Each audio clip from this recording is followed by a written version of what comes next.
So, very basic video, look a little bit fisheye. Not going to do any mass production because in my eyes, all the fitness influence people have mass production. That's not for me. 4.5 years ago, I started my proper fitness training. Before that, I'd done a little bit of weight training with a dumbbell in my bedroom, the odd press up and sit up. Nothing major, always had reasonable triceps and okay shoulders, but took it seriously about 4.5 years ago, thanks to a friend explaining to me that they found it easier to do it from the gym, and that kicked it off. For the first 2 years, I gained just muscle, base muscle, lost fat. In the last 2.5 years, I've gained a shit ton of muscle and I've still reduced fat.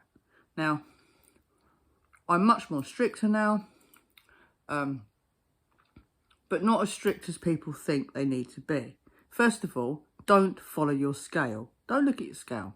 When I started this journey, my maximum weight was 12 stone 4. When I started back in the gym, I was 11 stone 8. Now, if you don't understand stones and pounds, then tough. I'm not talking in any other... I'm English, that's how, or British, that's how we do it, right? It's not kilos. I think it's about 66 kilos, 142 pounds. I am now, but 7 to 10 stone 9 is where I sit. I've gone from because I wear men's jeans, so men's jeans don't fit around the waist right, but they fit around your bum right and around your hips. So I used to wear a 32 waist, 32 leg. Last year I wore a 32. This year I wear a 28, 32. So there you go. In the last 3 years, my weight has stayed between 10 stone 7 and 10 stone 9. It has not changed, right? So whatever I'm doing is right because I've reduced my size. So muscle is bigger. So muscle's that size, fat's this size, right? So if you've got a pound of fat, it's this big, for argument's sake. If you've got a pound of muscle, it's this big, right? So in retrospect, I've stayed the same size but reduced the fat. And I've reduced the fat so slowly, right? It's not been detrimental. So I walk between 10 to 15,000 steps a day anyway. I walk everywhere. I go to the shop, I buy my shopping, I carry my shopping home, I walk to the gym, I walk to friends' houses, and I walk to work. I do use my car, but if I'm going to go to the shop, I won't drive the car to the shop like most people. It's got to stop. People have got to start moving more. Our jobs are not. If you're sitting at a desk all day in front of a PC, then I'm sorry, but you're not moving enough. You know, I stand at a desk, I use a PC, and I sometimes sit down. And sometimes when I book in, I stand up. And I sometimes book one item in, go and put it away, come back, get the next one. It takes longer to book stuff in, but because I'm not as under as much duress as work as I probably used to be due to traffic reduction from that drama that we was in 2020, I can do that. But that gains me another 2,000, 3,000 steps a day.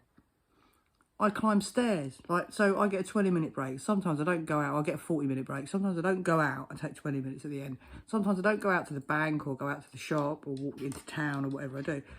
So I'll climb the stairs. During the drama of 2020, all the people at work were going, oh my God, I'm putting on weight, I can't work out, can't do anything, all this, you can only go out for one bit of exercise. I went, what? Well, climb the stairs. My mate had a bad knee. I said, listen, I'm climbing the stairs 2 steps at a time to build my quads. And they were like, what? I said, and then use the handrail and the stairs as a hack squat sort of thing. And I showed them how you could do a hack squat on the stairs, like with your body weight. For about 6 months, we all climbed them stairs. It used to, I'm going to go and do the stair run. And you'd power pump up the stairs, come back down the stairs. Well, I still climb stairs regularly now.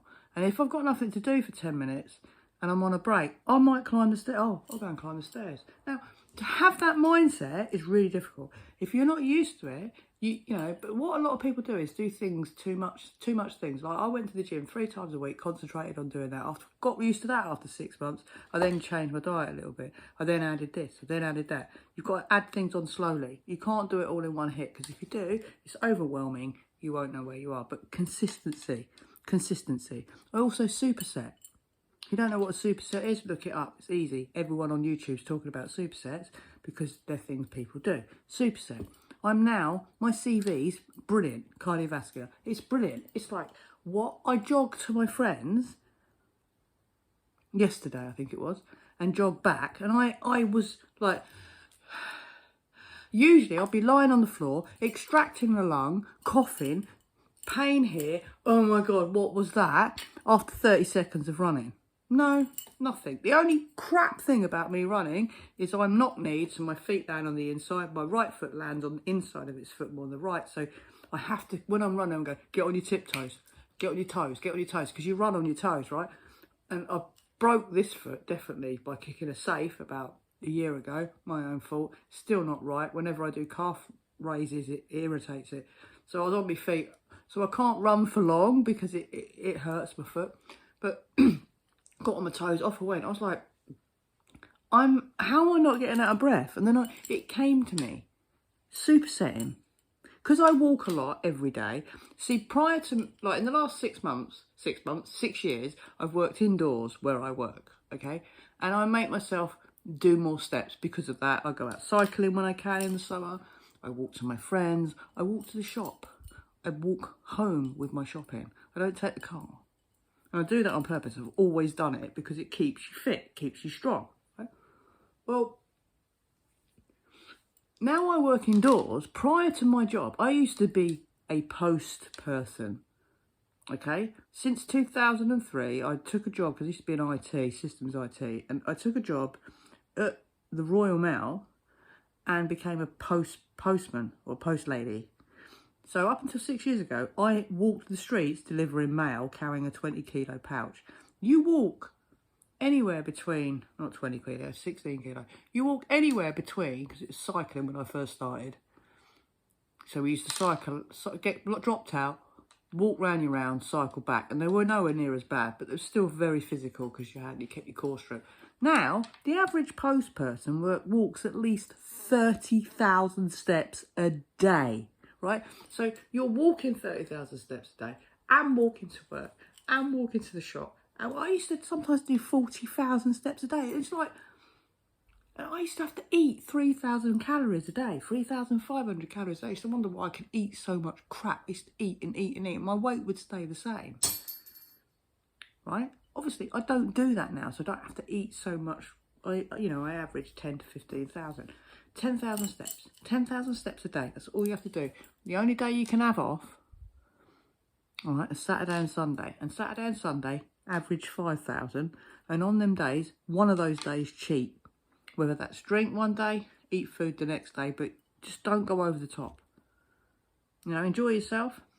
Pick 2 days a week that you don't care about it. But you don't have to track your food stupidly. Everyone knows when they're full up. And when you start going to the gym, don't start eating more food because you're going to the gym and you need it to fuel it. No. Let your body adjust and see if you start losing weight and see what happens. Then if you start getting really, really hungry, look at what you're eating and reassess. I need to say this because it gets on my nerves. So many people look at the scale. Don't look at the scale, look at your size. 3 years ago to this day, I used to wear a 32 waist, 32 drop jean. Men's, because I prefer men's shape. Last year, I bought a 32 waist, 32 drop jean. This year, I'm in a 28 waist, 32 drop jean. And I still weigh between 10 stone 7 and 10 stone 9, which is what I weighed 3 years ago. I'm also 50 years old, menopausal, vegan. I say vegan, I'm vegan, I'm not one of those pretentious ones. I've been vegetarian been vegan about 6 years. Prior to that, I was vegetarian, probably another 12 years. So all this crap about you can't gain muscle if you don't eat, right? It's just, well, that's a whole new subject. But just don't watch the scale. Measure yourself. And supersetting helps your cardiovascular fitness. So if you want to jog or go for a cycle ride and not get out of breath, superset. Superset when you work out 3 times a week, and make sure you're consistent and don't eat more than you're already eating just because you're going to the gym. And don't be that strict and restrictive that Friday and Saturday night, or Friday night, 1 week a week, you can't eat an afters and go out and have a few drinks with your mates. Peace, love and light.